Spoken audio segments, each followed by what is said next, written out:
अस्सलाम वालेकुम। आज की इस वीडियो में हम मेनली डिस्कस करेंगे टू वे एनोवा को। उससे पहले हमारे पास जो सी हैं वन वे एनोवा की अजम्पशंस दी गई हैं, आप उनको देख लीजिएगा। 4 अजम्पशंस हैं। उसके बाद हम टू वे एनोवा से स्टार्ट करते हैं। तो उसमें है कि if the experiment related to the problem is designed according to the 2 criteria is called two way ANOVA classification. इस टू वे एनोवा में जौन सा सारा प्रोसेस है काम करने का, वो हमारा जौन सा है वन वे एनोवा की तरह सेम होगा, लेकिन इसके अंदर सिर्फ एक चीज़ का एडिशन होगा कि हमारे पास जो बिटवीन था, हम उसको बिटवीन कॉलम और बिटवीन रो, इस बिटवीन को 2 पार्ट्स में डिवाइड कर देंगे और बाकी एरर वो वैसे ही रहेगा, टोटल भी वैसे ही निकालेंगे, सब कुछ वैसे ही होगा। बाकी डिग्री ऑफ फ्रीडम में जो सा है एरर का डिग्री ऑफ फ्रीडम, उसमें थोड़ा सा डिफरेंस आएगा, तो वो हम एग्जांपल करेंगे तो आपको समझ में आ जाएगा। अब सम ऑफ स्क्वायर जो सा है एरर का निकालने के लिए हम टोटल में से रो प्लस कॉलम को माइनस करेंगे। तो अब इसकी एग्जांपल करते हैं तो फिर समझ आएगी। और इसमें दूसरी चीज़ जो इम्पोर्टेंट है वो देखें कि हमारे पास जो एफ़ हैं वो 2 निकलेंगे, F1 और F2 2 वैल्यूज़ आएंगे हमारे पास, क्योंकि टू वे एनोवा है। तो एक में जो सा है मीन स्क्वायर हम कॉलम का है उसको एरर पे डिवाइड करेंगे, दूसरे में मीन स्क्वायर जो रो का है उसको एरर पे डिवाइड करेंगे। अब ये दोनों मीन स्क्वायर हैं तो जो से हैं वो उसके ही बिटवीन के ही ना, तो इस वजह से इनको अब सेपरेट बन गए हैं, तो हम इनको सेपरेट डिवाइड करके एफ़ की वैल्यू निकालेंगे। अब ये हमारे पास टू वे एनोवा की एग्जांपल है। अब इस एग्जांपल के अंदर देखें कि हमने जो सा है ना सैम्पल 1 और 2 लिए हैं। जस्ट हालांकि ऐसा नहीं होता, हमारे पास 3 सैम्पल होंगे एटलीस्ट। तो इसको समझने के लिए ये शॉर्ट डाटा भी काफ़ी है। ठीक है, अब सबसे पहले हम ये डाटा गिवन है, हमने इसका टोटल निकाल लिया। ये 1 2 जो से ये रो नंबर लिखे हुए हैं कि एक ये वाली रो है हमारे पास, दूसरी ये वाली रो है। ठीक है, तो अब इसके टोटल कर लेंगे और इसका ग्रैंड टोटल निकाल लेंगे, कॉलम्स का टोटल कर लेंगे, रोज़ का टोटल कर लेंगे। फिर से वही टेस्ट हाइपोथेसिस फॉर्मेशन करेंगे, लेवल ऑफ सिग्निफिकेंस राइट करेंगे। टेस्ट स्टैटिस्टिक हमारे पास क्या है, हमने कहा था F1 की हमारे पास 2 वैल्यूज़ आएंगी। एक जो सा है मीन स्क्वायर जो सा है वो कॉलम का होगा, उसको हम एरर पे डिवाइड करेंगे। दूसरा हमारे पास मीन स्क्वायर क्या है, रो का होगा, उसको हम एरर पे डिवाइड करेंगे। पहले हमारे पास वन वे एनोवा में था कि हमारे पास मीन स्क्वायर बिटवीन का था, उसको एरर पे डिवाइड करते थे। अब जो सा मीन स्क्वायर बिटवीन है उसको हमने 2 पार्ट्स में डिवाइड कर दिया है, एक इसमें हमने कॉलम में किया है, दूसरा रो में किया है। तो अब जब बिटवीन को हमने रो और कॉलम में डिवाइड कर दिया तो हमारे पास F1 की भी क्या है, 2 वैल्यूज़ होगी, एक कॉलम वाली एक रो वाली।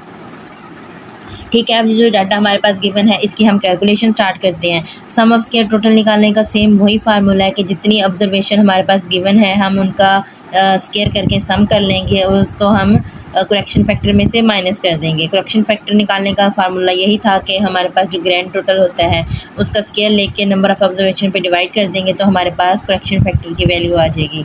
तो इसका हम यही करेंगे सम ऑफ स्क्वायर के लिए कि हम इन सब वैल्यूज़ का सम करेंगे और इन सबको सम करने के से जो आंसर आएगा उसको करेक्शन फैक्टर में से माइनस कर देंगे। तो ये हमारे पास आ जाएगा 20.75 इसका आंसर आ गया। तो ये हमारे पास सम ऑफ स्क्वायर है टोटल का आ गया। अब हम सम ऑफ स्क्वायर कॉलम निकालेंगे, तो कॉलम के सम ऑफ स्क्वायर निकालने के लिए जो हमारे पास टोटल मतलब कि जिस तरह अब ये कॉलम था ना, ये कॉलम में यहाँ पे जो टोटल वैल्यूज़ निकल रही थी, अब पीछे आप देखेंगे टेबल में तो कॉलम 1 का जो सा आंसर था वो 55 था और कॉलम 2 का आंसर 36 था।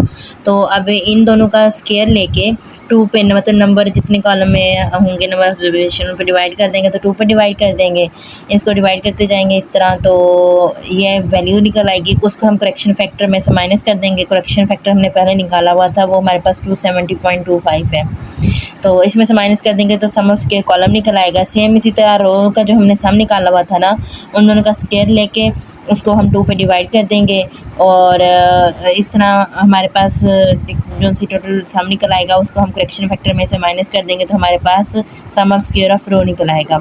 अभी वही बात आ गई कि सम ऑफ स्क्वायर ऑफ एरर निकालने का क्या फार्मूला है हमारे पास, तो हमारे पास जो sum of square of total निकाला होगा हमने उसमें से sum of square of column plus sum of square of row इसको माइनस कर देंगे।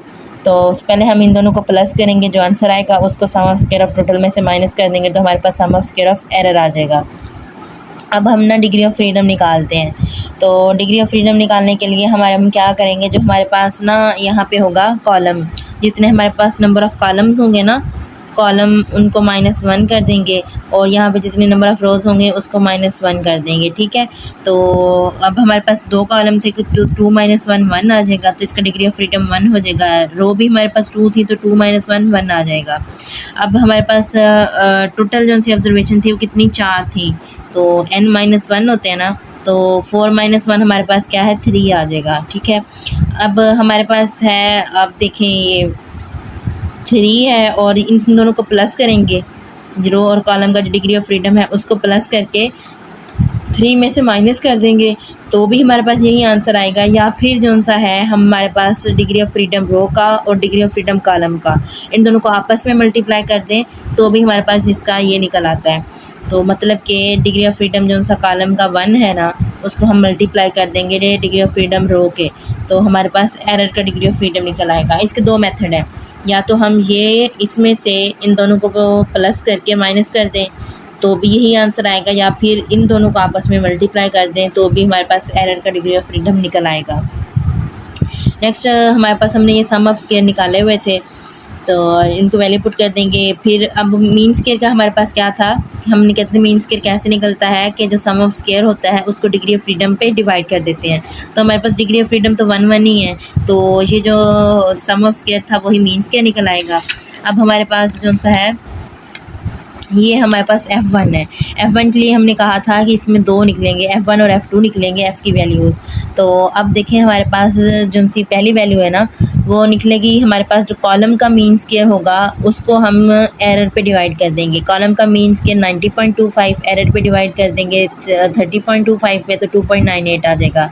F2 की वैल्यू निकालने का तरीका है हमारे पास कि जो हमारे पास ना मीन स्क्वायर होगा रो का, मतलब 0.25, उसको हम एरर पे डिवाइड कर देंगे तो हमारे पास ये दूसरी वैल्यू आ जाएगी,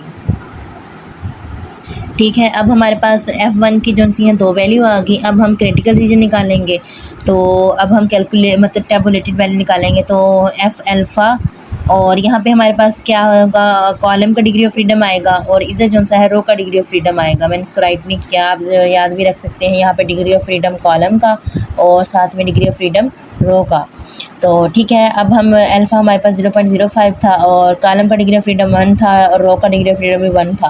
तो अब हम इसको इस तरह करेंगे कि हम इसको टेबल में देखेंगे, F जो सा 0.05 को F के टेबल में 1 × 1 में देखेंगे तो हमारे पास 161.4 आंसर आ रहा है। अब देखें हम इसको ग्राफ को ड्रा करेंगे तो ये 161.4 और हमारे पास जो सी कैलकुलेटेड वैल्यू थी वो 0.008 है और 2.98 है। ये दोनों ही जो सी हैं ये नॉन क्रिटिकल रीजन में लाई करती हैं, तो हमारे पास जो नल हाइपोथेसिस थी वो एक्सेप्ट हो जाएंगी। तो ये है हमारे पास 2 वे अनोवा।